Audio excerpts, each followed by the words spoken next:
It's all an excuse to shut down. I'm just going to pray, and it's the end of the world, and there's nothing I can do. There are lots of things that we can do. Don John of Austria did not say, stay home and pray your rosary. He said, come with me, we're going to war. And we need to have the same attitude right now. If it's the end of the world, it's the end of the world. We don't know that. Plenty of people in the past thought it was the end of the world, and they went out in the desert, and they hid out, and they missed the war, they missed the battle, they were missing in action. That is not going to be us. We have a war to fight, a war in the name of Christ the King. We're going to fight this war. We're not going to get discouraged, and we have to have little meetings like this to keep ourselves prepared to go back to the front line, right? So that I look at you and I remember this night, and we have this talk, we have this time together, and sometimes I feel discouraged maybe down in the future. I'm going to remember you, and you're going to remember me, and you're going to remember each other. We have to keep each other on this battlefield. It is a court-martialable offense to destroy the morale of the army, of the soldiers, no matter how outnumbered we are. It doesn't do any good for us to say we're going to lose. We don't have a chance. We do have a chance. History is one after the other stories of Christians, followers of Christ, who were completely outnumbered and didn't think they had a chance. It started with our Lord and Savior Jesus Christ crucified on the cross. Think how they must have thought at any moment. Mary Magdalene, St. John, they must have thought, his followers, he's going to get off the cross at any moment. He's not going to let this happen. He's God. He's going to smite these enemies. He's going to take these Romans out. And he says it is finished, and he breathes his last, and he dies. And that's where it begins, this war for Christ the King. And that's where it begins. Mary Magdalene doesn't lose faith. She goes to the tomb. She's still full of hope. She's still full of faith. She's afraid, but she goes. And from this witness, from this dark moment in history, the darkest moment in the history of the world, comes, of course, the Christians and the Colosseum, comes the pain and the suffering of martyrdom and persecution, but then ultimately the greatest civilization that the world has ever seen in Christendom comes out of very humble beginnings when people were very outnumbered. So that's where we are now. But we have to be realistic. How many, for example, here are not is there anybody here who's not a traditional Latin Mass Catholic? Anybody new to the fight? A couple maybe here and there. It's so important that we as traditionalists, those of us who have been at it for a long time, to understand there's going to be a great influx, and there already has been, but also to reach out lovingly to people who are just beginning to figure out that something's very wrong here, that our church is under attack, to reach out lovingly and lead them to Christ. There's a temptation, because they've been making fun of traditionalists for a long time, ever since I was a little kid, mocking them, calling them schismatics, calling us outside the church, calling us more Catholic than the Pope. So there's a temptation now to say, told you so. We were right all along. We're the best. We're the best. We're the greatest. You guys were wrong. We have to resist that temptation, because what we want is the largest possible coalition of Christians that we can muster in the world right now. And I'm going to tell you, we'll talk about this in a bit, but it's a lot better now than it was, despite we're going to talk about Traditionis Custodes. We're going to talk about the attack on the Mass. But I want to preface that by saying I remember 1972. I remember 1975. I remember Masses in hotel basements. I remember priests who were thrown out of the cold. There was no Fraternity of St. Peter. There was no Society of St. Pius X. There was no Order of Priests like you have here. There was nothing. So it's better now. There are millions and millions of us. There are thousands of young priests. We'll talk about the Chartres pilgrimage in a moment, from Paris to Chartres, 3-day walking pilgrimage. We did that this summer. There were 1,000 priests there. I'm not sure exactly what the number is, but there's endless number of young priests at Chartres this year. Realistically, I think it was between 300 and 500. A lot, in other words, that we're not there in the early days. Keep all of that in mind, and I'm certainly not, many of you, obviously most of you know this or you wouldn't be here. So my job tonight, as I see it, is just to remind us not to get discouraged, to stay in the war, and to understand now. This is very, very important. You saw the speech last night? Everybody see the speech last night, President Biden? Pretty terrifying moment. Pretty terrifying moment. A man who's unhinged. A man who's is a Catholic, is an apostate Catholic now, losing his mind, or maybe, it looks like. He seems to be the only one in the room who doesn't realize that he hides his own Easter eggs. He's nuts, right? but he's got the levers of power, most powerful country in the world. He comes out and gives a speech as though he's running against Donald Trump, and just by name condemns Donald Trump, condemns the MAGA movement, condemns all of you, condemns 75 million Catholics, American patriots, essentially, as a bunch of racist Nazis who are a threat to the democracy. He declared war on us, all of us. Very weird. I've never seen, I'm a political science major, I've studied politics, been involved in politics all my life. I have never seen anything like this. It's not an election year. He's not running against Trump. Why is he so fixated on us, on patriots, on Christian America? Why is he trying to fire up, incite violence against us? Do you know why? Because they don't have an answer for us. They don't have an answer for Christian patriotism. For people like us who are willing to fight, who mostly, by the way, as Solzhenitsyn said, mostly just want to be left alone to raise our children. We're not on offense. We're just trying to be left alone and raise our kids and live our lives. But if they're going to push us, we do have answers that they can't compete with, and so they have to criminalize us.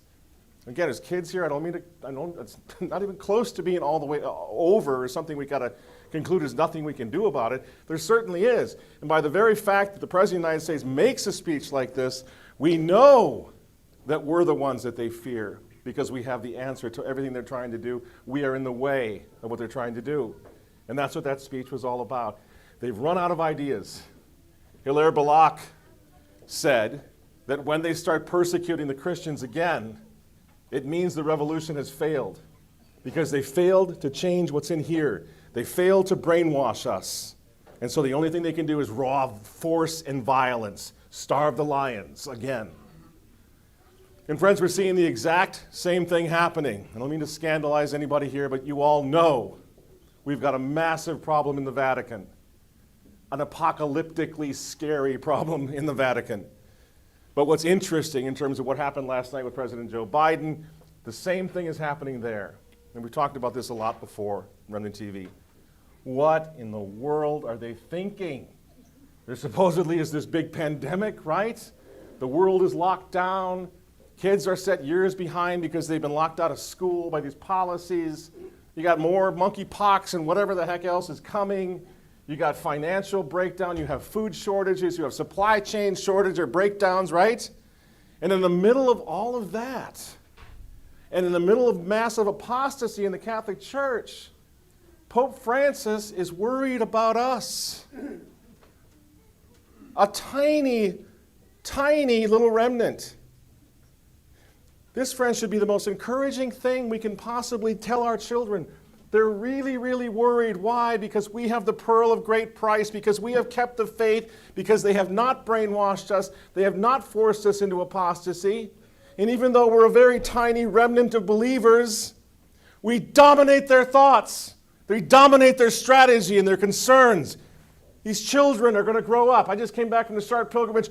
20,000 young people. The average age was 20 years old, marching from Paris to Chartres. And the Vatican sees it. They know the future of the Catholic Church is in this room. The future of the Catholic Church is the traditional Latin Mass. And so they're resorting to this violence, this Traditionis, Custodes, to try to crush us because they can't compete. Many, many years ago, Cardinal, was the Archbishop at the time, Ranjith from Sri Lanka, made this point. He said, if we don't do something, the Novus Ordo Mass is going to die, and there will be only the traditional Mass left in the Church. So the Vatican has been talking about this for a long time. Traditionalists in the Church, patriots in the country are getting the same treatment from a couple of old globalist guys, octogenarians, who represent very powerful people. That simply is the reality.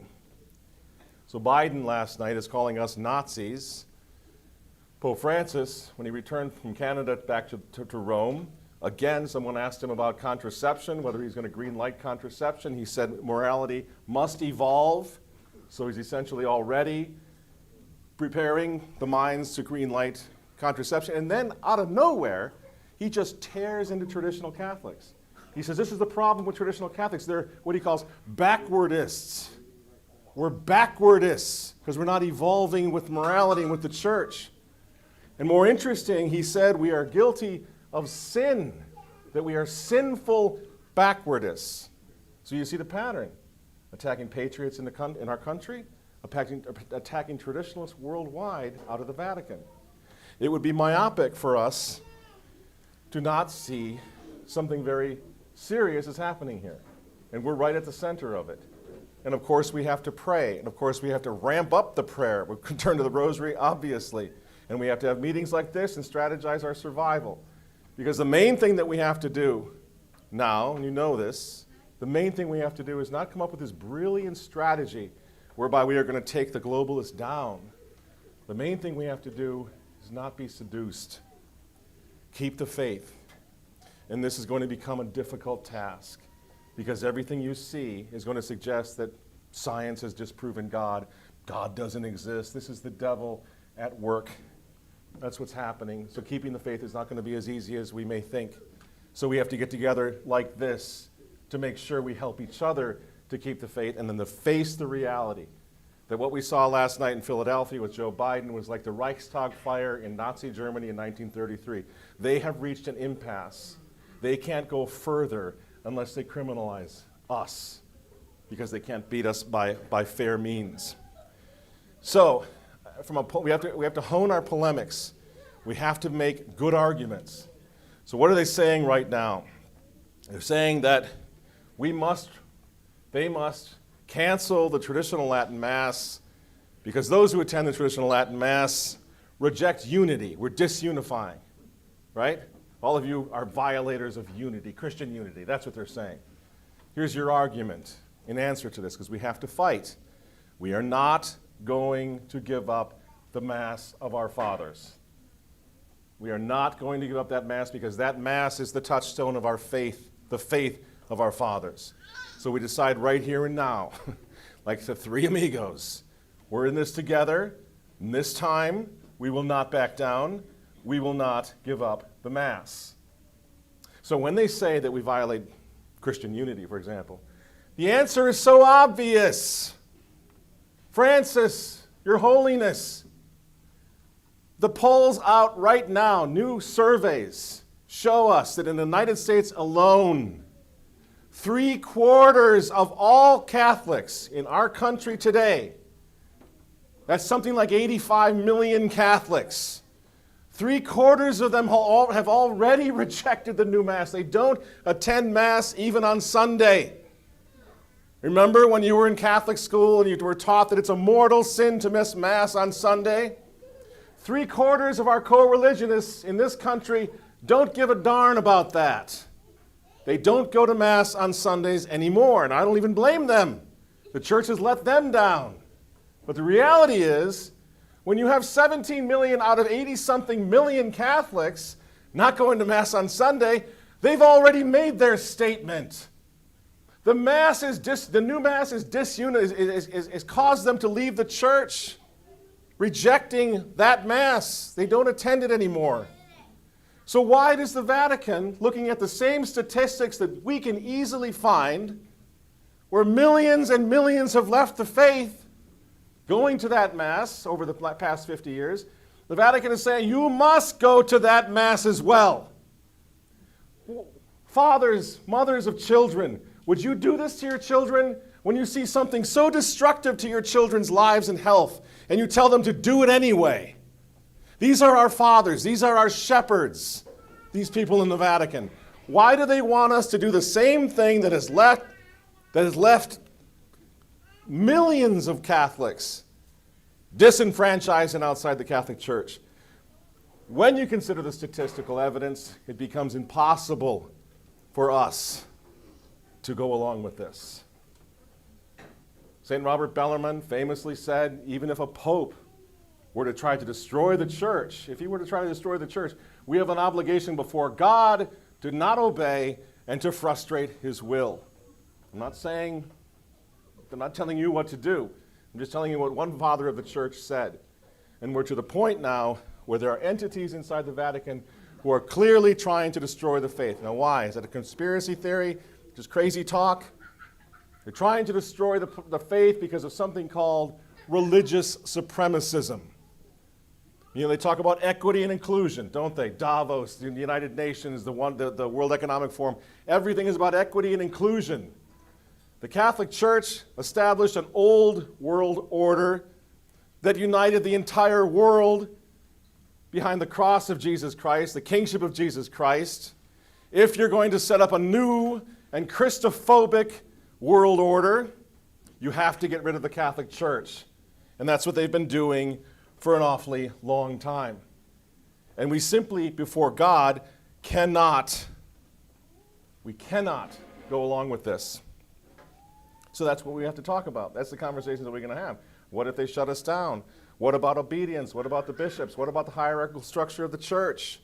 And we're going to have conferences about it. We're going to talk about this, but we have to have conversations about it. The faith must come first. So prepare to follow those early Christians into the catacombs, to have their mass, to bury their dead, to pray, to keep the faith. We don't want to go up top and become lion food, but we need to prepare for that possibility. We need to prepare to follow the Vendéans in Western France who rejected the Freemasonic French Revolution to such an extent in 1789 to 1799 that 500,000 of the original traditional Catholic French, our forefathers, were slaughtered by the revolution that prided itself on liberty, equality, and fraternity, what today they call equity and inclusion. We got to prepare to follow them. We don't want to. We want to fight so we don't have to follow them to the ultimate sacrifice, but we have to talk about it. We tell the stories of the Vendéans. We tell our children the story of St. Tarcisius and the Christians, the early Christians. We tell them the stories of the Cristeros, right? Why? Because they're heroes. Have you ever heard about a story, have you ever told your children a story about the great so-and-so Catholic who, up against impossible odds, was tolerant of everybody? Just said, I just want to be left alone. He was so super in that regard. Ever heard of a hero that said that? I just tolerate. I'll take you as you are if you take me as I am. It's ridiculous. Our stories have always been about people who took a stand and who put their lives on the line for Christ, for family, for country, right? Well, those are the stories that we tell ourselves. Those are what we want to be, so let's prepare for it. Last time I was here, we talked about it's not just a duty, it's the greatest honor of our lives, right? To have the chance when so many are deceived. You look, I was in an airport a couple days ago, looking what's happening physically to our fellow human beings. Pierced, tatted, multicolored haired, out of control, at war not only with their souls but with their bodies. I don't blame them. Who's doing this to them, right? So we have an opportunity to say, no, we're not going to be led into that hell on earth that millions have been led into. And it's an honor. And if we have to die a little prematurely, so be it. To stand next to St. Thomas More, St. Edmund Campion, the Cristeros, the Vendéans, the early Christians, so be it. What a way to check out. And before we check out, we're going to give them hell. We're going to fight with everything that we have so that they will not deceive the people who are behind us and who are looking to find a way out of this darkness. That's the reality, the honor of what we're doing. So they say now, you heard of this I'm going to butcher his name, Shia LaBeouf. All right, well, I'll just shorten it. He's Indiana Jones's kid in one of the Raiders movies, apparently, which I thought was kind of interesting. And I don't know if that movie's any good. I don't know if Shia is a nut job who's going to be a Buddhist 6 months from now or not. I do know he made a lot of sense in that interview with Bishop Barron. I do know that he represents millions of young people because we've seen it. Like I said, that parish in Denver, from 4,000 to 22,000 families, right? Lots of Shias out there going, holy cow, what is going on? What is going on? Not a matter of opinion. Did you see this character priest, so-called Catholic priest? He's been all over the internet using his guitar to bless everybody after Mass, holding it upside down and blessing everybody with his guitar. Go in peace, he says. This is blasphemy. This is satanic. This is what they've done with the Novus Ordo. Now, of course, that's one of the worst scenarios of it, but that's what's happening. No one seems to mind that. They're too busy going after traditional Catholics. So this guy Shia, is speaking the truth. He's speaking truth to power, as they say, and it's a very common reaction to what's happening to the Catholic religion, to the Mass. People who are searching for truth find it in the Latin Mass. And they're trying to crush the Latin Mass? Why? You can't come up with anything else other than we're seeing the force of evil, the hand of evil in this. Just like Tucker Carlson said a few weeks ago on Fox. He said, I've tried everything else. I'm not a guy that runs around talking about the apocalypse. I'm not quoting scripture. I didn't grow up that way. But he says, when I see what they're doing right now, especially the kids, there's only one thing. There's only one conclusion. It's evil. This is a war between good and evil. I couldn't agree more. And the same thing happening in the Catholic Church. So this story, ironically enough, God is good, the story of Indiana Jones's kid becoming a Catholic and crediting the traditional Latin Mass as his inspiration for why he became a Catholic. He calls it Padre Pio's Mass because he's in a movie playing Padre Pio, and he realized in the course of his study that the traditional Latin Mass is truth, and he embraced it. While that story was exploding, there was another little story in Rome where Pope Francis had appointed 22 new cardinals, each one more radically leftist than the other. Each one terrible track record on LGBT masses and supporting Father Martin and being weak on abortion and encouraging communion to pro-abort politicians, vaccinating everybody on the face of the earth is the only way to get, each one of these guys. But when this little story comes along with a little actor who's obviously a little eccentric, but speaking the truth about the Latin Mass, it stole all the headlines. I thought it was so ironic. You know why it stole the headlines? Because as far as the world's concerned, one actor out in Hollywood speaking this way has more power than all the bishops in this country combined and around the world. You know why? Because nobody cares about these guys anymore. With their woke ideology, their heterodoxy, the games that they're playing, the fact that they're terrified to speak the truth, and as much as I'm eager to take them on, I'm also ready to praise and step in behind the Bishop Schneiders, the Cardinal Burkes, the Archbishop Viganos, the Bishop Strickland, now we got Bishop Tobin, the good one out in Rhode Island. Bishops are waking up, praise God, and we're getting ready for this war. But for the most part, this guy out in Hollywood trumps all the stories. So this conversion to the Catholic faith in the middle of the enactment or the enforcement of Traditionis Custodes, this dominates the headlines, and so a new cardinal, Arthur Roche, who's the prefect of the Congregation of Divine Worship, he was in the Talbot magazine, in the UK magazine, and he said, when he was asked about Shia, he said, well, I'd like to talk to this guy. Like, yes, of course you would, because it's an embarrassment that this has been they've been overshadowed. And in the same interview, he says, because we have to be careful. We can't criticize, the Latin Mass. What's happening, he said, with these traditional Catholics, and now the Shia guy has joined the traditional Catholics. What's happening is they're criticizing Francis, but what really is at stake there is the criticism of Vatican II. Because as you know, there's no criticism allowed of Vatican II. Whatever that even means anymore. I say to Cardinal Roche, well, that may be, Eminence, but at least traditional Catholics know what Vatican II is, or was. Do you think anybody gives a rat's keister about Vatican II in the vast majority of Catholic parishes throughout the world? They don't even know what it is. There was a funny thing. I can't think of the cardinal's name. He was doing an interview with some young kids in the Vatican, or out in St. Peter's Square, and he told a story. And he said, when he said, does anybody know what Vatican II was? The bright young college student said, of course, that's the Pope's summer residence.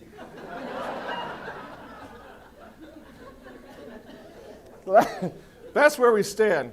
But now the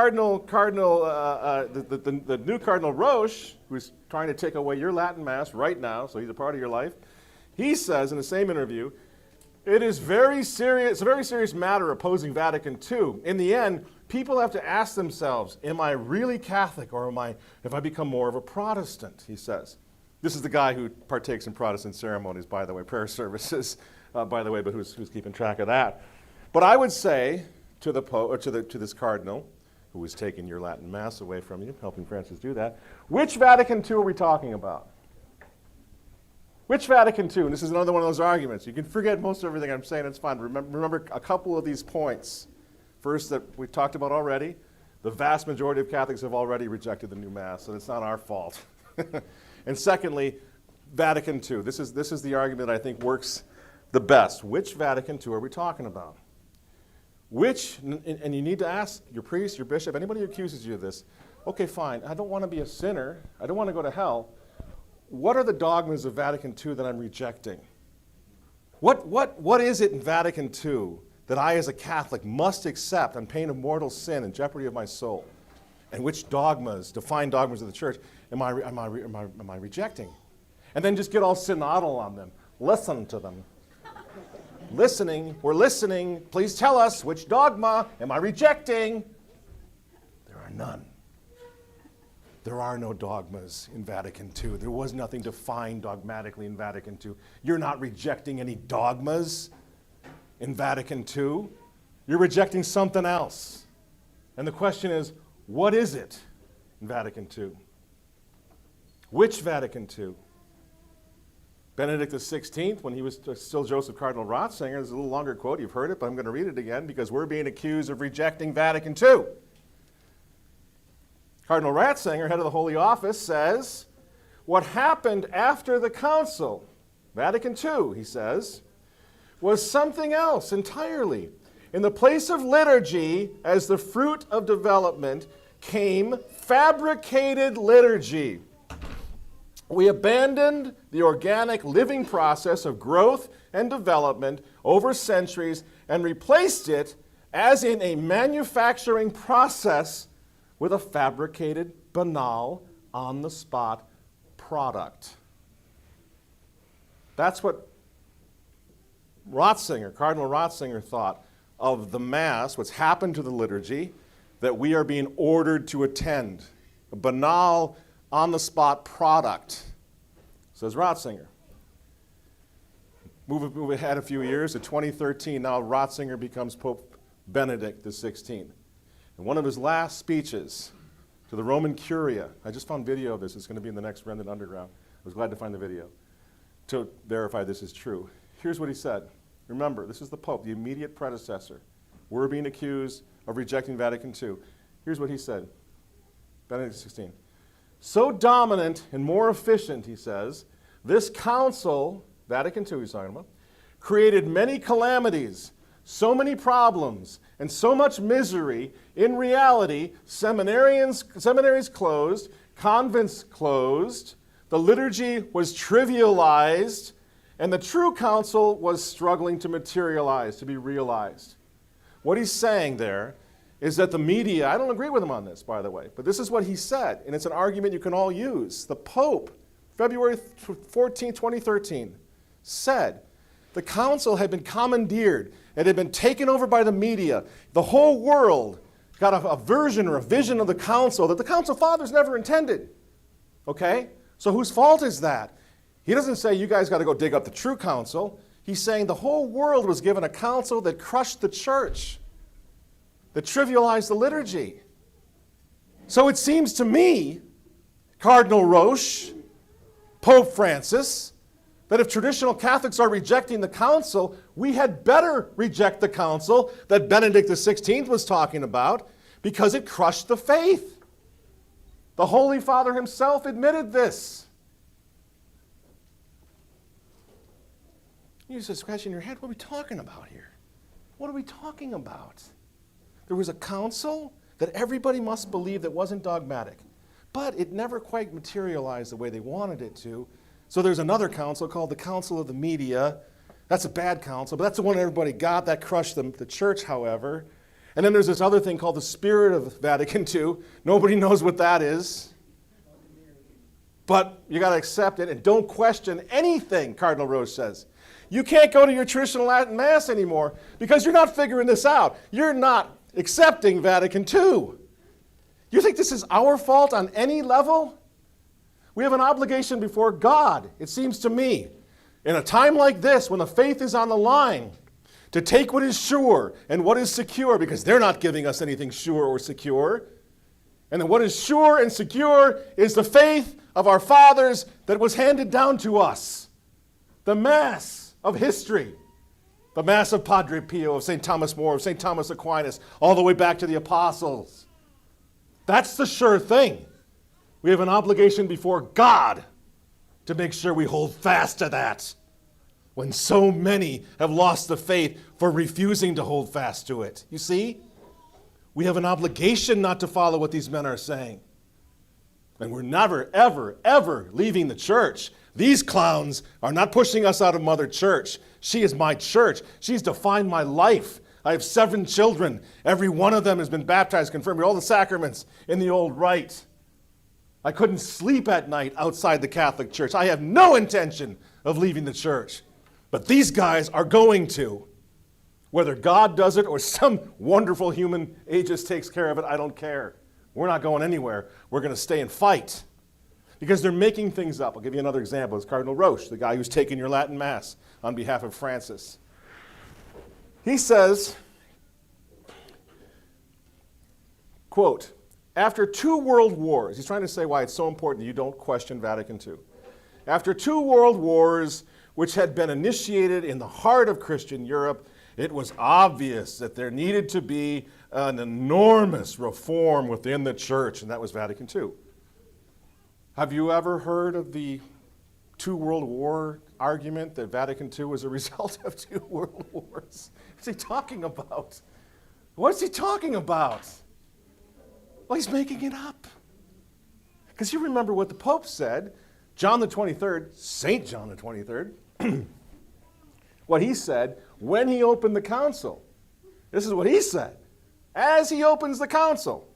He says, divine providence is guiding the church today toward a new order in human relations, wherein, by men's own efforts and even beyond their greatest expectations, the superior and inscrutable designs of God's will are being fulfilled. He didn't say anything about world wars. In fact, what does he do? Famously, he condemns what he calls the prophets of doom, who were saying there were problems in the world, like my father was saying at the time. By the way, he was a prophet of doom. But John the 23rd says nothing about this. So they're making it up. And we have to ask ourselves, why are they revising history? Why are they changing the historical record? And you know the answer to that. It's because there's a new order that needs to be built.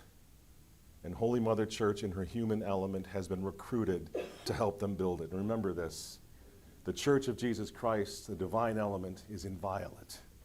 That's the one we would die for. But that the human element of the church can be corrupted and infiltrated certainly is true, not only in our time, but in previous times in history. And that's what's happened. The human element of the church has been infiltrated. Why? Because it is the true church, founded by Jesus Christ, outside of which there is no salvation. You see, beginning to put it together, this is a satanic war on the cross. And they've recruited men in our own church to set up what they're now calling, by the way, you heard it here first, New World Order is too controversial, that's a stupid conspiracy theory, YouTube will get you for that, Facebook will pull you down. So they've changed it now. Make a note of this, it's no longer the New World Order, it's the liberal world order. According to the Conference for Foreign Relations, according to the Vatican, Davos, the UN, the liberal world order. And all the while now, as this thing happens, we just got locked down for a couple of years. Economies are destroyed, which is on purpose. All the while, this chaos is happening. The church is falling apart. These men are blaming us. They're blaming you for it because you're not accepting Vatican II. You're not going along with the program. This Cardinal Roche, again, he says the Vatican II reforms are taking place, But it's a slow process because there are those who are dragging their feet and stubbornly opposing what the church has actually decreed. That's us. We're dragging our feet. This tiny little remnant of nobodies like us are stopping the mighty Vatican II reform of the world. It's such a joke. It's such a joke. And meanwhile, what do we think? What have they done to the priesthood? They've stamped it. I'm not going to get into any details, but they've stamped our holy priesthood now with the Jimmy Martin stamp of approval. When most people think of the Catholic priest, they think of pedophiles, they think of sexual abusers. This, again, is satanic. But they're blaming us somehow for the mess that the church is in right now. Vatican bank scandals. You have bishops and priests now who are going to prison. I'm not going to go into it here, it's too scandalous, but Bishop Zanchetta, I'm sure you know, he was actually accused of, you know what, in Argentina. Guess where he took refuge? The Casa Santa Marta. That's where the Pope lives. That's where this abuser priest hid from the law. He was a friend of Francis. Francis gave him cover until he was just now, a couple of months ago, sentenced to some years in prison. He was guilty as could be. And you're to blame because you're not accepting Vatican II. This is a distraction, you see? It's a distraction. The Vatican bank scandals, the sex scandals, the priests, bishops, the corruption that's going on is through the roof. And you are not to blame. We are not to blame. It is because of the grace of God alone that we have hung on to the faith of our fathers. It's been a grace and a gift to see what millions can't. It is not our fault, but we stayed in the church, and we're never going to leave the church, and they're blaming us. Francis spent every month of 2022, do you see the prayer intention for September? For the abolition of the death penalty, because it's a violation of the dignity of the human person, he says. Wouldn't it be fantastic if the Pope gave at least 1 month in 2022 to the abortion holocaust, which is also something of a violation of the dignity of the human spirit, wouldn't you agree? Not one word does the Vatican say throughout all of 2022. In every month they have a video prayer intention, their prayer, the Pope's Prayer Network they call it. Not 1 month has anything to do with abortion.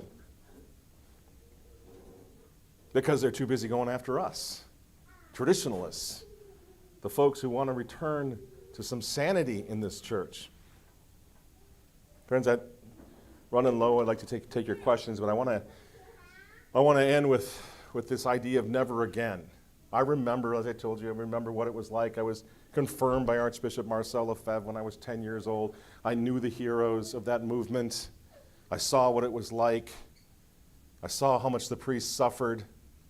Priests, good priests, by the way, I hope we can talk during the Q&A about the fact that pioneer traditional Catholic priests back in the early 70s were also saying the new Mass because they were caught between a rock and a hard place.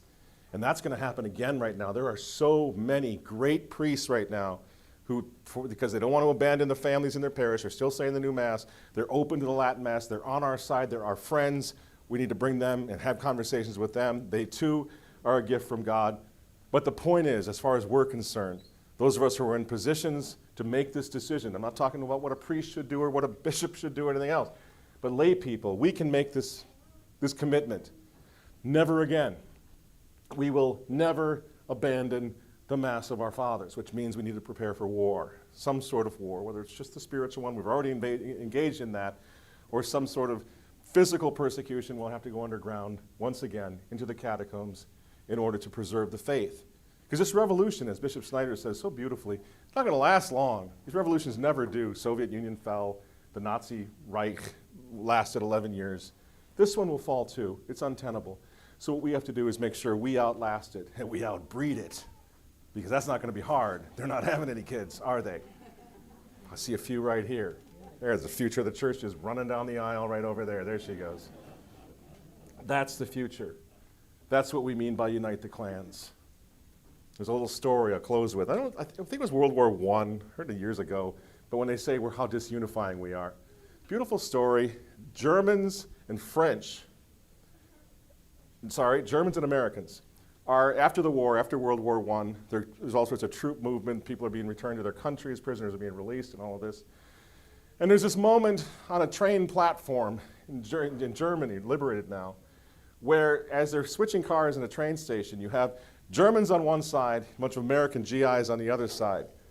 And of course, they've been fighting each other for a while.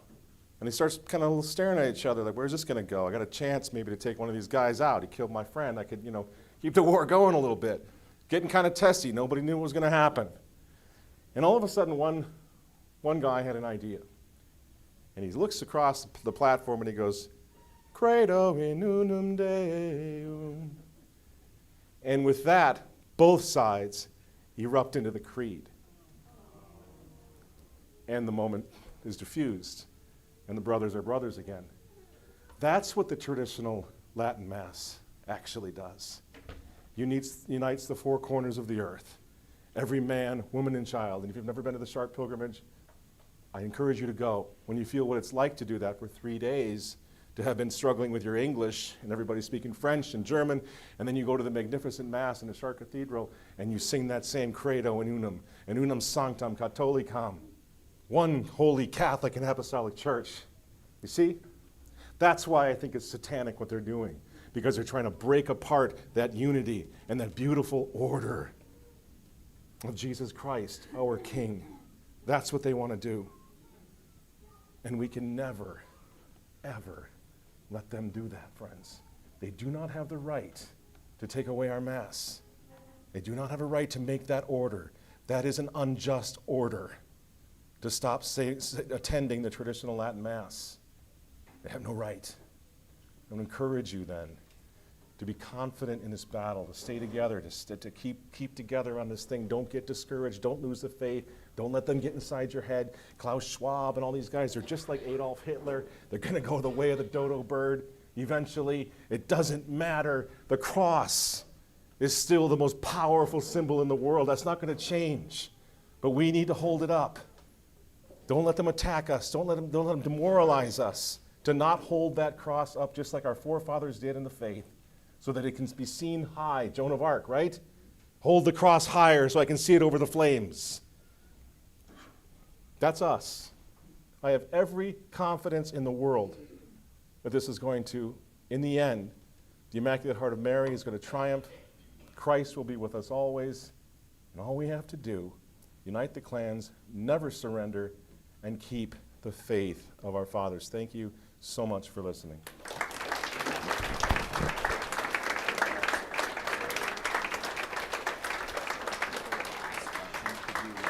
Sure, absolutely.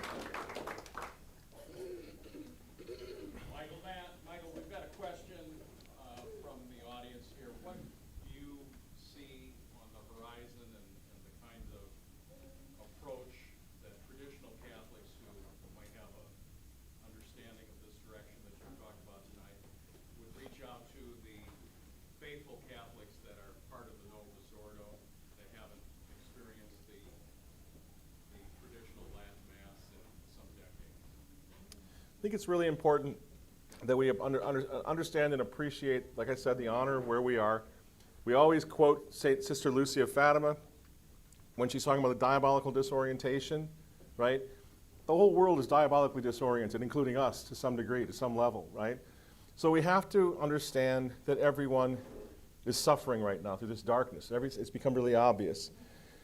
So traditional Catholics, I think, we have to understand there are those who are saying, I don't know what to do. I can't disobey the Pope. I can't disobey the bishop. I got to just follow stay in the church. They're confused. We have to understand that's not their fault. So I would say we have to anticipate that fact. It's not their fault.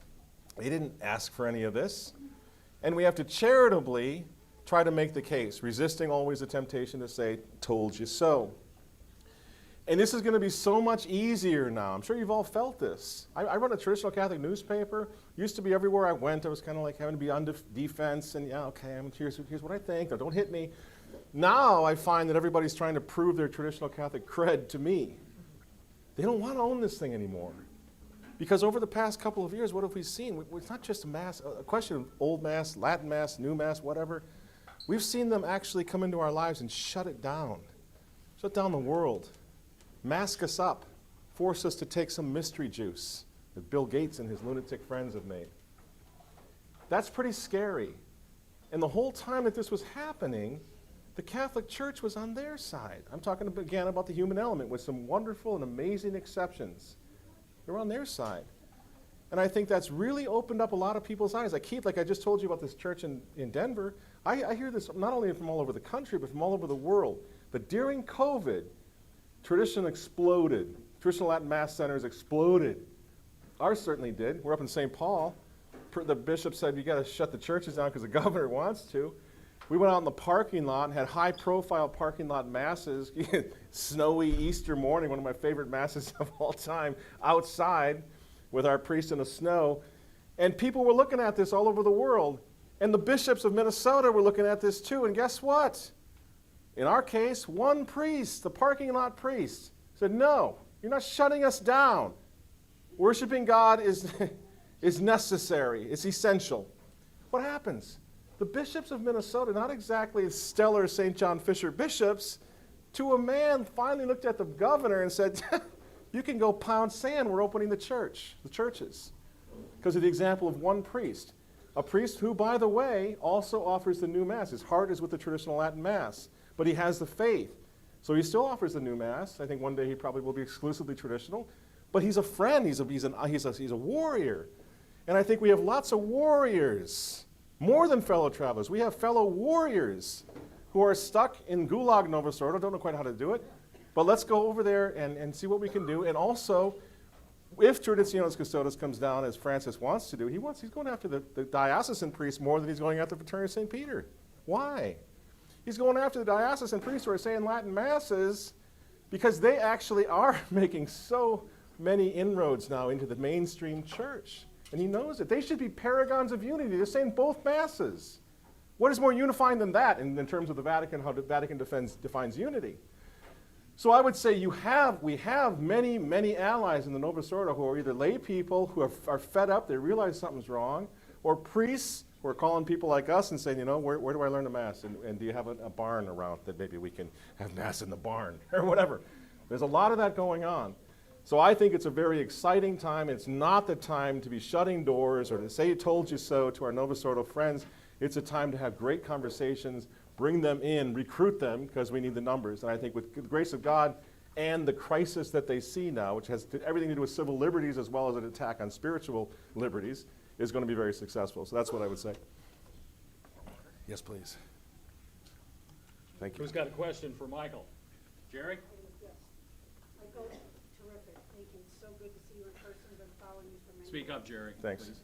We're so grateful to have you here. We just love you to death. You've done such great work. Thanks. But my question is, what suggestions do you have for a priest when his bishop has more or less forbidden the TLS? Well, that's a question that as a layperson, we have to not have, I don't think, a cookie cutter answer. Obviously, the answer is tell him to get lost. He's not going to do it. Forget him. But Good priest friend. exactly. So we have to keep that in mind. And what's going to happen is if you just flagrantly, remember this, because it's obvious, but sometimes we forget as lay people, if he flagrantly just tells the bishop to get lost, he's going to get removed, and now he's got 400, 500, 600 families who are going to fall into the hands of a Father Jimmy Martin, and that's a huge conscience problem for a good priest. If I get thrown out, at least I can do a confession and give them good doctrine, and so it's very difficult. I would say, first of all, like our priest is doing right now, like don't jump to attack the bishops. Just flatter them, have parish councils, get some good representation, go talk to the bishop first if that's possible, try to get them on their side, because a lot of them are. We know this because we saw what they actually said to Francis during the survey. Many of them were saying, no, the traditional Mass is fine. So we know a lot of the bishops are actually open to it because it is a very healthy part of their diocese. If the bishop says absolutely not, then I think you would have to look at your options, just like they did back in the early 1970s. Some of them just said, okay, I can't do this. I got to go say Mass, and they went underground. They started a circuit. My family's home was on that circuit. They came and said Mass in our basement at an altar my father and mother had put up. The faith must come first. So I think every case is going to be a little different. But I do think priests, lay people, I mean, Bishop Schneider was pretty clear, and I certainly think he's a competent authority on this. He said the priests have got to keep saying the Mass, that we need the grace of the Mass in the world today no matter what, even if it means persecution and suffering. It's a very difficult thing for us to say it because it's got to be case by case. But I think in my opinion, the answer is I'm not going to stop saying the old Mass. And some of these priests, like, I don't know if you've heard of what's going on in Arlington, but some of them are really doing great things. Like the Holy Father said, Pope Francis said, you cannot have traditional Mass in a parochial church, parish church. So some of them are actually having Masses in like auditoriums and things to change the semantic, like change. So it's not actually a church, we're going to be over in an auditorium. These are Novus Ordo priests who are really dedicated to serving their traditional Catholic flock. So there are end arounds that we could consider. One of the problems you have is like, why didn't the Institute of Christ the King, for example, or why didn't the priests in Arlington, why didn't they fight back? Well, here's the thing. We don't know if they're not fighting back. So it might be that some of them are fighting back more than we realize. They can't come to the remnant. They can't publicize that because they're underground somewhere. They're in somebody's basement and they're trying to keep a low profile. So we really don't know for sure to what extent priests are fighting back or are quote unquote disobeying and saying the Mass anyway. But I know for a fact that it is happening. And we need to encourage it to happen more and just kind of see where it's going to go here. I don't think that this is a popular thing with anyone, unless you're a total McElroy or Supich. It's not going to go. I don't think it's going to have a lot of longevity, but I don't know. So I think we have to, like I say, really go case by case. I hope that gets close to answering your question. Yeah, okay, good. Yep. Well, if we think about the past, it's very easy to imagine what the word underground means because it was hiding and it was possible. I'm thinking I'm from Poland during the Soviet time. I lived over there.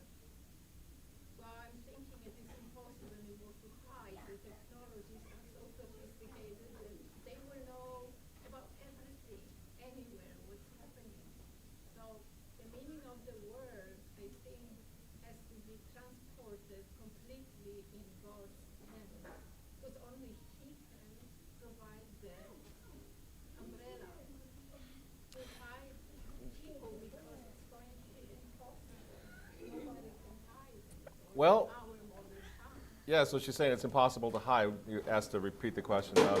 Impossible to hide. Only God can provide the cover that we need for the immediate future that we face. I believe it's difficult. I don't think it's impossible. I remember Tom Clancy back in the 80s used to write all these books, tell these stories about how they were able to read matchbooks from outer space and find everybody, and the satellites were doing all this stuff, and everybody's like, wow, that's scary. And then that guy, what was his name, Rudolph, the abortion doctor, the guy who shot or blew up an abortion, whatever. He broke the law and disappeared into the woods of North Carolina for something like 15 or 18 months, it seems to me, and they couldn't find the guy. I'm like, I thought you guys were watching everybody with your satellites. I mean, how good is it? I know they have amazing technology, but I don't think we should give them omniscience. And also, since they're trying to surveil everything and everyone all at once, who's keeping track of all these things? Saying a Mass is much like having a picnic in a sense. How do they know what we're doing in the basement of my house, sitting around a table having a Mass? I don't think that's a very difficult thing to do. Father Walter Sisek, when he was in prison during the Soviet years, was saying Mass in the gulag, in the prison camp, laying on his side with a bit of bread, and there was only a few priests, people around, and realized he was saying Mass. He was having Mass from his cot. So I think we need to, as Klaus Schwab says, we must reimagine the underground, and find different ways of continuing the fight and using technology. A lot of young people coming up that know how to use this technology, for one thing. Maybe we can use we can frustrate, we can jam the system somehow. I just stay away from saying our only solution is to wait for God to save us. Because ultimately He will save us. I absolutely agree. But He's also given us our hands and our ingenuity and our minds and our souls to do what we can. And I think it's important not to give up on the human spirit. Because look at somebody like Klaus Schwab. Look at Bill Gates. Bill Gates is one of the most detested people. Francis has got to be one of the most unpopular popes in history. Klaus Schwab is absolutely this guy from the World Economic. He's a meme. He's a joke. He's something out of a James Bond film. So I think a lot of the things that they're trying to convey the impression that they can just crush everything and they're like gods. But we're going to wait and see, because I think there's every reason to try to fight and frustrate their things. I told this story maybe last year. Nobody had ever heard of Davos, not only that I knew of, and the whole Great Reset thing. And we did a video in 2020 on Davos that took off like gangbusters. It's got 20 million views now. I've met people literally all over the world who said, I never knew about traditional Catholicism. I never knew about anything about Davos until I saw that video that Remnant TV did on Davos. Now, we're a very small, small organization. And yet, with the grace of God, as you say, the help, the inspiration, we did a video that reached millions and millions of people. And I think, in a sense, was a bit of a game changer, because there is such negative reaction now to Davos and the great lunatics of Davos. So I'm not disagreeing with you. Obviously, God, that comes first. But I think also we stand and fight and do whatever we possibly can. Do you think that Vatican II has anything to offer traditional Catholicism? I think, does Vatican II have anything to offer traditional Catholicism? No. Well, I mean, here's what I would say. I mean, what was going on? I like to use the example of Hollywood movies. Like, if you go, the movies have always been corrupt, and they were really, really bad in the 20s and 30s until Vigilante Curie, which was the encyclical by Pius XI on the motion picture industry, changed everything. Now Hollywood had to make sure they didn't make the Catholic Church mad, because you know what the Catholic Church used to do? They had, through the Legion of Decency, not only, if a theater played a movie that was bad, not only could the Catholics not allowed to go to that movie, but the theater owner who played the movie at his theater, you could never go back to his theater until he publicly apologized for running that film. That's the power that the Catholic Church had at the time. So I'm not saying the movies are fantastic, but if you look then, especially after 1930 moving forward, look who played Catholic priests in blockbuster films. Frank Sinatra, Bing Crosby, Carl Malden On the Waterfront, Gregory Peck. I mean, the biggest marquee players in the world are playing the Catholic priests, I confess, with Montgomery Clift. And they were respectfully doing so. So what does that tell us? The Catholic Church was fine. Just John the 23rd, he was right. Catholic Church, it had problems that we understand from Pope Pius X, with modernism creeping in, obviously. But in terms of the vitality of the church and vocations and families, having large families and so forth, the church was actually doing quite well until the moment that the sexual revolution, the cultural revolution, the moment of Vatican II, where it all fell apart. So it's hard for me to say, well, thank God that Vatican II happened, because I just can't come up with it. I'm not even trying to be a smart aleck. I actually can't come up with anything that, thank goodness, the council happened. I very much agree with Pope Benedict that it destroyed the church. It trivialized the liturgy. Now, he's not talking about the 16 documents. He's talking about the spirit of the council. But it did. That is what happened. So I don't know if you agree or disagree with me on that, but I really can't think of anything, because and I know what they always say, well, the participation got so much better liturgically. I never felt like I wasn't participating in the Mass. And you look at when you see a Mass said well, and you look at those, like the altar boys, and they're in lockstep serving the Mass. They want to be like that priest. That's a knight of the altar. There's beautiful, powerful participation going on, so much so that most vocations come to young men who served at the altar of these priests. And families were enlivened and invigorated by the faith.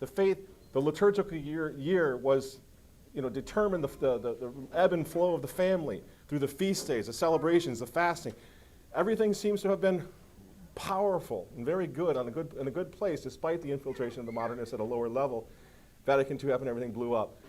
More than happy to be corrected on this if somebody can tell me where it is. I just can't think of anything that would be. I have a follow-up Yeah. question. Do you think do you have an idea of what it would be like more ideally? Like, was there, I guess, twofold question. Was there a need for Vatican II or something like Vatican II? Or do you think that, the council is, completely ubiquitous? Well, John the 23rd talked about opening the windows to the world and letting fresh air in. That was his main reason for he was walking in the garden, Vatican Gardens, and suddenly he heard a little voice that said, hey, start a council. So he did. He was old. Maybe he was a little bit slipping. I don't know. But he heard a little voice and then did it. He doesn't seem to have a concrete reason for why he did it. Now, I would say in fairness that, there had gotten to the point where there was some priests that I think, there always had been a need for reform throughout the history of the church, the orders, priesthood, and so forth. I can even remember this as a child myself, where some priests were able to say the traditional Latin Mass in about 28 minutes. So there were some things like that were going on where maybe we were getting a little bit casual, a little bit, liturgically, and we needed to have a powerful leader kind of remind us of what we were. So I'm not saying everything was perfect. In fact, I really resent those who say that we believe that everything was absolutely perfect until Vatican II, and Vatican II was to blame for everything. The way I put it, and this is a lot of this has to do with the great social teaching popes, especially St. Pius X. He's back there in 1904, 1907, warning about modernism at the heart of and bosom of the church. So it's ridiculous to say, traditionalists say it only was 1965 with the council that everything went to hell. Vatican II was the great coming out party in the church. But I think it was much more of a revolution, and I think Pius X, if I dare presume, would agree with me on that they had this revolution breeding and simmering in the church for a long time. They had their opportunity to do the great reset of the Catholic Church, which is what Vatican II was, the great reset of the Catholic Church. And it exploded and did all the damage that it did as a revolutionary thing, much more, in my opinion, than as a reform issue, despite the fact that there were problems, as there's always been problems in the church long before Vatican II as well. Somewhere in there, you got to be honest, and it wasn't perfect. It was a human institution as well. There were problems in the church before Vatican II, clearly, obviously. But Vatican II did nothing but, in my opinion, make everything much, much worse. My talk tonight is Unite the Clans, and part of uniting the clans is that the troops know where to go to church. And so I ran off the front page of the Coalition in Support of Ecclesia Dei, and they have, you can order their current directory of the approved traditional Latin Masses in the United States, updated as of February 5th, 2020. The state of Iowa, 50% of them are wrong. And then on LatinMassSchedule.com, they're all wrong. They either have moved the Mass time as well. Is the coalition still going? I don't know. think it might not be. They left the website up, huh? They were as of February of 2020. Okay. And then so, the SSPX, they moved out of Waterloo to Bramer about 20 years ago, and they don't even have the right time. You got a question for Michael? Yes, I do. So I'm hoping that because you want to unite the clans, part of uniting the clans is having good information. I think that this would be a great project for you. I think it would give the remnant something to talk about on podcasts, newspaper. If maybe you could unite the people who put this stuff out, organize it, and let people know where they can go to Mass. Absolutely. It's kind of pointless if we don't do that. I live in Dyersville, and we used to have the Latin Mass there, then the priest got old, died. I very much support. I think it's very important to get good information, especially right now. Get everybody well informed. I met somebody that stopped in Dyersville to go to the Latin Mass, and I told them that it's no longer there. They have a Spanish Mass, and they go, gee, we had planned our whole vacation. Oh, wow. to be here." Yeah, it's too bad. Thank you. Absolutely. Yes, sir. I'd like to get your take on two historic Catholic individuals that I just have never been able to figure out. One you've been talking about a little bit, John the 23rd, and the other one is Thomas Merton. His name came up again with Shia LaBeouf and Bishop Barron. Yeah. He's one that's, I've never been able to figure out, so I was just kind of wondering what you take on those two. Some of those men, it's hard to. They're sort of the pre-Vatican II, and I know Thomas Merton did some beautiful things. Many people came back to the faith because of some of the things he had written. So in answering it, I wouldn't want to say I condemn him or anything, but I sort of sense in a lot of what he was doing, like precursors to everything that was coming later, kind of a breakdown.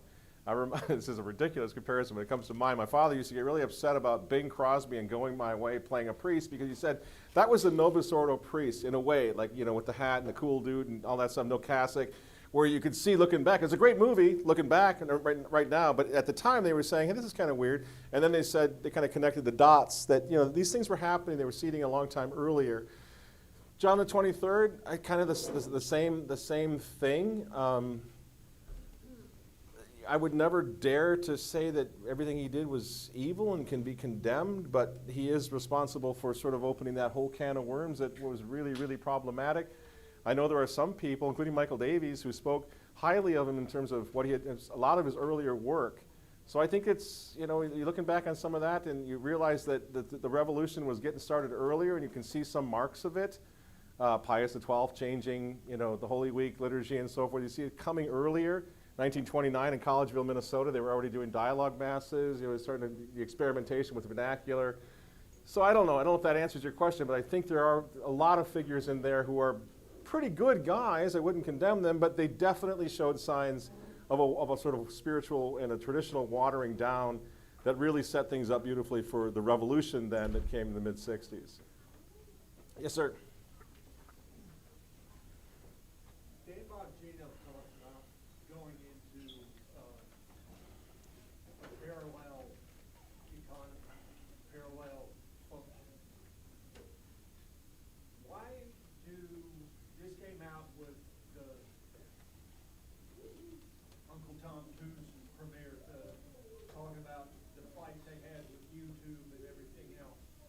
Why do Catholics, I'm sure that you had problems with YouTube also. Why do Catholics fight with YouTube? You know they don't shut you down. Why don't you go to Rumble, which is free speech, there is no censorship, and just abandon YouTube? Or anything like that along those lines?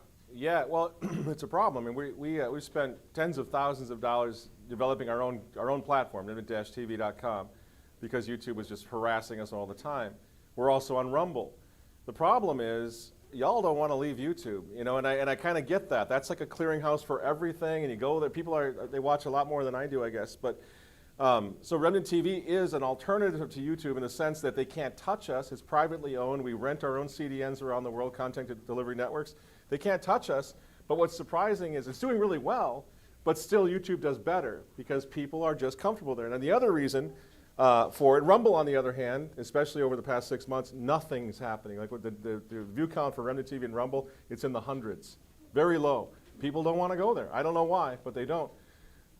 So I think that it's important for people to realize how close we are to being deplatformed completely. I saw that Robert Kennedy just got deplatformed again a few days ago, his network on YouTube and Twitter and everything else. They're coming, they're threatening us all the time. We got strikes and everything. We fight them all the time on YouTube. So it's happening, and I would think that what we want to do is try to support anybody who's trying to create that alternative, because I think they're going to, for the most part, leave us alone for a while on the internet, like our remnant-tv.com. The main thing they don't want, as we've all seen in spades over the past few years, they don't want us having access to powerful big tech social media. So I think now is the time, I guess to answer your question, to build our own alternatives. We really have to do this, and if it's Rumble or whatever, or build your own, but really try to support those who are seeing the handwriting on the wall and are like, we got to get out of here, because what happens is they cut you off on YouTube. We have 260,000 subscribers on YouTube. What they do is they cut you off overnight, and the problem is you lose all contact with your subscribers. They don't know where you went. So that's obviously a big problem with YouTube. They're just going to make you disappear, literally. And now they do it to us, for example, because they refuse to let us be monetized. They keep turning us down because we create hateful content, they say. So what they do is we have a really strong base on YouTube, but nobody sees the options over on the left-hand side or the right-hand side of the YouTube player. There's no Remnant TV over there, ever, for most people. So one way or another, they're shutting us down, and a lot of people don't realize that. And one day, the Life Site Newses and the Remnants and everybody's going to be gone, and we're going to really kick ourselves, I think, and I'm not looking to raise money, by the way, for remnanttv.com at all, but I think as a movement, we're going to kick ourselves for not having really gotten more behind those who are trying alternatives to big tech now, when we have the peace and the luxury and the time to do it. I think people are going to get hit very hard after this next election, the midterm elections, if it goes the Democrat way, which probably it will in this crazy country, or they're going to cheat or whatever. But that's, I think, where we're going to see really ratcheting up against anything Christian, patriotic on the internet. So now is the time to prepare and to get the alternatives up and going that will make us less reliant on these guys. Yes, ma'am. Oh, thanks. Beer looks good. You gonna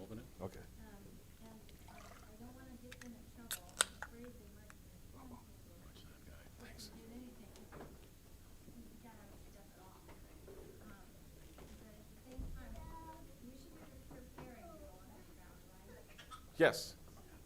Yes.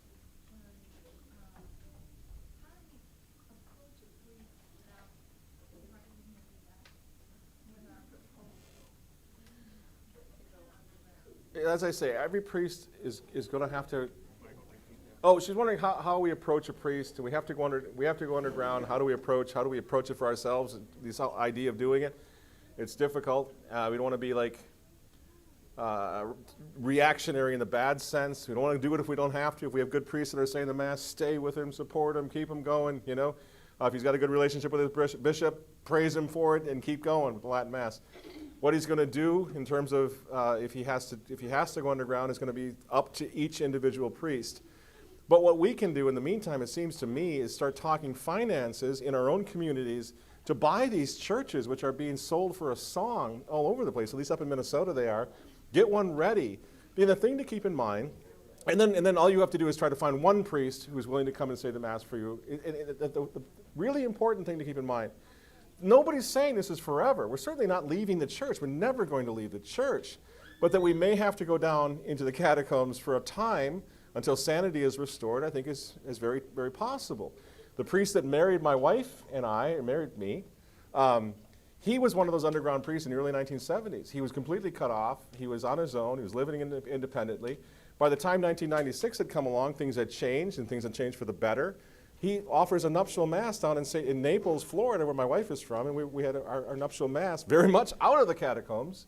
So that's the expectation. This is not going to last forever, but we should be preparing for it and talking finances and talking to priests who may be in a situation where they're going to want to come over and say private masses underground. The other thing to remember is the fact that I'm standing up here before you right now in a capacity as a traditional Catholic guy who's been at it forever, it seems like, with 7 children, by the way, who are all now completely kept the traditional faith, and my older ones have graduated college. Everything, praise God, worked well. The fact that I'm doing that has a lot to do with the catacombs. Has a lot to do with the way I was raised. In other words, guys like Michael Davies and my father, they were never talking about leaving the church. They were talking about staying and defending the church. So what did they do? They gave us a crusade. When I was a little kid, I wanted nothing more than to be just like these guys. I wanted to be Michael Davies, this guy from England. He was like Edmund Campion. He was just such a tough guy and a believing guy, a funny guy. The crusade, or the catacombs, going underground, that's not going to be a bad thing. That's going to be the greatest Christians in the world had to go through the sufferings of catacombs and go underground for a time. So I think it's a discussion that doesn't have to be negative and scary, and it's just practical. We may have to do that. How it's going to work, we're going to have to wait and see. It's up to the individual priests. So you said it was an unjust thing to require a priest to not say that. Because I think it is. Right. Right, and that may be what we'll see with some of the traditional orders. They'll say you can't order me to say the new Mass, but you can order me not to say the old Mass. Is that how it works, Father? I think that might be this, and that's not for me. That's not a good solution, but that may be where they're at. That's kind of what we're seeing a little bit in Chicago right now with the Institute. They're not going to say the new Mass, but they have been ordered to not say the old Mass. Yes, Father. I am so glad you asked that, and I'm going to leave right after you answer this question, not because what I'm going to say right now, Right. because I have to leave. But, and this is great, because I've heard that many times. Let's go underground, like, let's find a priest that will say Mass in our basement, or to say Mass, you have to have permission to say Mass. You can't just say Mass. When you're ordained a priest, you have permission to confess and to say Mass. That comes from the bishop. So what you're saying, in my world, is just absolutely insane. Mm-hmm. Because in the Old Testament, there's one thing that happens, like you really want to make, like, God, you want things to fall apart. That's worshiping, offering the sacrifice in a way that God doesn't command. I mean, literally Moses didn't enter the promised land before hitting the rock. And you're telling me that the solution is to go underground against the bishops? That's insane. Why do we think this has gone on so long? Why do we think this is decades in the making? Why do we think that the second that the Pope, probably by accident, consecrated Russia to the Blessed Mother, which I'm not even thinking about, but he did it, 2 seconds later, Roe v. Wade is gone. And we're saying, no, the solution is, let's keep disobeying. let's keep worshiping, let's offer the sacrifice. The one thing that we should never do without, as God doesn't command, and God commands us through the authority of the church. Mm-hmm. So and I've heard this 1,000 times, and I never understood it. I don't get that part of it. And again, I'm coming from, it's kind of our brand of the, Society of Priests is, I talk a lot about obedience and stuff, which is certainly hard. And just so you understand, like, how it was played by our founder, like, everybody's losing their minds, like, all right, let's try this stuff, and then he tried it, and then we stopped doing it in 2 seconds. I don't know if there's something I'm missing, but this is the heart. This is the heart of what we're talking about. At SSPX, like, what's like my thing against, not against, I mean, I love them to death. They're amazing people. Where I think they err is like, we don't have to obey, like, ha ha ha, look at you guys, good luck with the Traditionis, Custodes, good luck in Virginia, good luck, we don't have to. I haven't seen that, Father. I have not seen that kind of crowing and sadistic sort of rubbing anybody's Really? faces. In the SSPX, no. Really? Not at all. Matt, come on, be No, not at all. Michael, Not at I'll all. pay you $1,000. In fact, they're Want me to get somebody on the phone? No. Let me I get got somebody- $1,000 here. Let me get somebody on the phone right now and start a conversation and see if these people. No, you should. You back should. up. You should, because if it's true, that's a scandal. And I'm not an SSPXer, but I've noticed they certainly are not doing that. They're saying this is a tragedy for the entire church if the traditional mass gets taken down.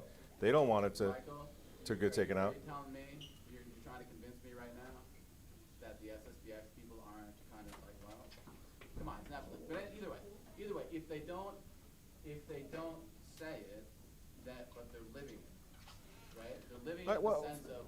Father, this is kind of how I answer the question. Like, Yeah, it's. and I apologize. I come off strong from New Jersey, and I apologize. You know, we think SSPX are my heroes. All these guys are my heroes. And I should have presented myself a little bit more gently. But my own thing is, hopefully there's something I'm missing. I would love to be able to do that.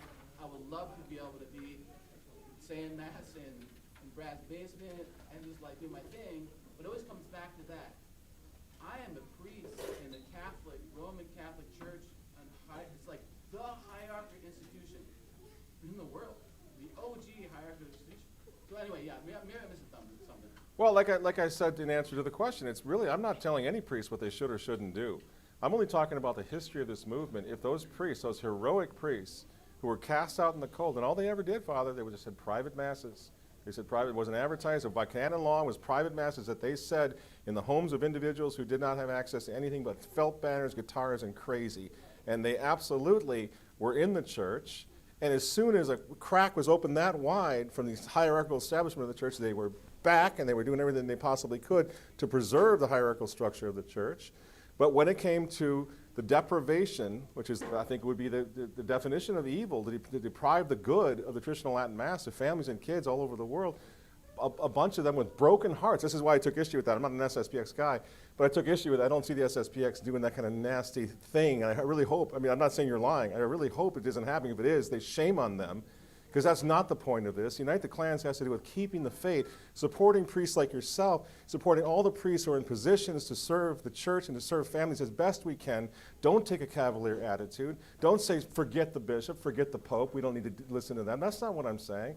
This is a matter of crisis, a moment of crisis, and the faith comes first. And for some beautiful priests, like some of the Cristero priests, the Vendean priests, their bishops and Cristeros especially didn't necessarily want them to do it. Finally, Pius XI himself had to say, lay down your arms and stop.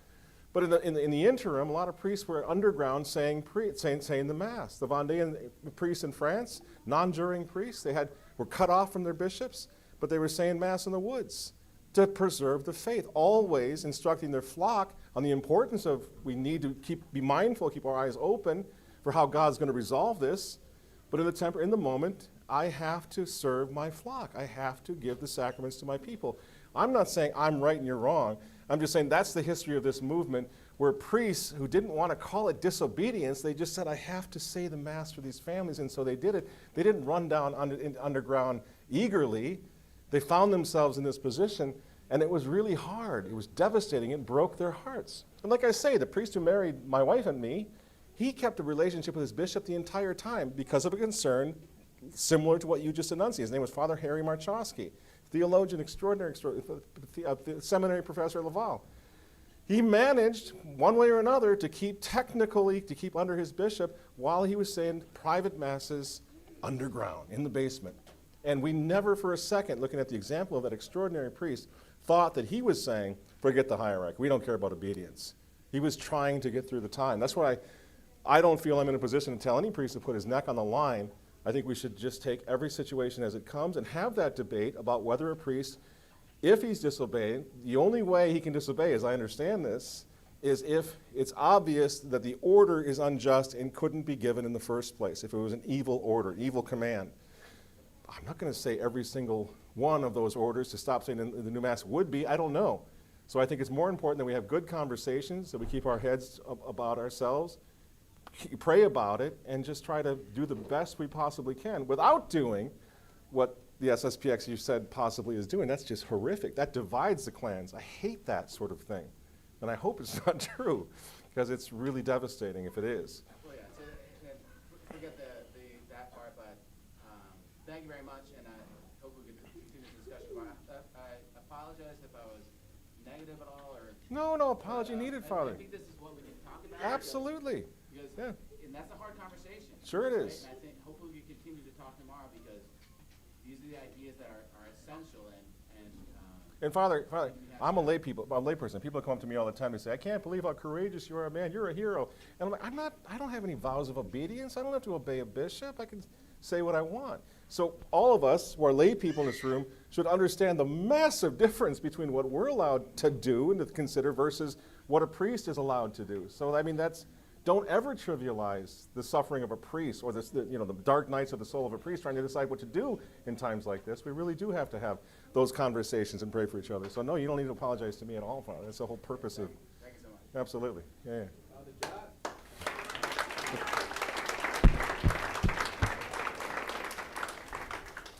You need a towel or anything, Mike? No, I'm good.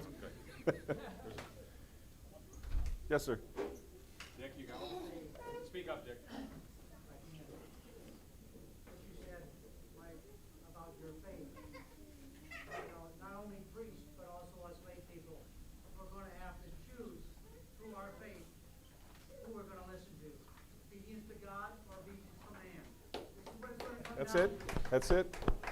We're all going to be challenged, and based on your faith. If you believe, then you will serve God. If not, you will serve man. That's the way it is. Yeah. That's what's happening here. Yeah. No, I absolutely agree. And that's the thing. I'm a lay person, so when it comes to what I feel like I can do before the divine Godhead, I don't think God's going to condemn me to the bowels of hell for disobeying Pope Francis, the globalist who's trying to rape the blood of the mystical body of Christ. I just don't think that's going to. What did Peter and James say when they were taken before the Sanhedrin? Right. They said their obedience is to God. Right. That is the truth. And Not because of man or any leader of Right. the church that is not standing with God. Absolutely. And that's the other thing to keep in mind. Pope Francis is not telling me to do anything or not to do anything. So I'm not even at that juncture yet where I have to decide if I have to obey him. And that's why Father's gone now, but I'm not upset by that question at all. Every priest is going to have to go through this. What am I going to do? When is enough enough, and when am I going to have to make the stand for God and for the faith, which comes first, versus obedience, which is not a theological virtue, it's a natural virtue. So at some point, you're going to have to, as I see it as a mere layman, not a theologian, at some point, if the faith is going to be injured by obedience, then we miss the spirit of the law. The whole purpose of the church's teaching on obedience is to preserve and protect the faith. So if at some point in the process of obeying we harm the faith, my faith is based on, or my church is based on faith and reason. It seems utterly unreasonable that I would have to obey the commands of Satan himself just because he happens to have a Roman collar on or a bishop's mitre on. I can't get that. I can't get that far. But what we can all agree on is this is an unprecedented crisis such as no one's ever seen. I really believe it's much worse than the Arian heresy. It's an unbelievable crisis. And so it might be that it's going to take a little longer to find this out and figure this out, what we're going to do. And so we need to be really obviously prayerful and patient with each other as we try to figure this out. That seems to be obvious, and we can all agree on that. Thanks, Mike. Hey, we're bumping up against the clock. It's 8 o'clock, and some of you need to get going home. Michael will be open for some questions one-on-one here for a while. We got you all going for First Fridays here, and there's an announcement in October. We're doing First Friday on First Thursday. Evidently, there's this big wedding. Samantha's invited a bunch of people to her wedding on First Friday in October. God bless Samantha. Where's she at? Her face is now almost as red as her hair. God bless her. So anyway, First Thursday in October, and it's Robert Gill is coming up right here to this room. There'll be mass at 5. I confirm that. We'll have mass upstairs, confessions. You can have, it's not a Friday, so you can have pizza with all kinds of meat on it. Is that right, Brad? And we're going on here. And round 2 between Father Del Priore and Monto Man. Tomorrow morning at Bonnie's Coffee Shop here. Now, it doesn't seat this many people, so I don't know what happened. God bless you all. Thanks for coming.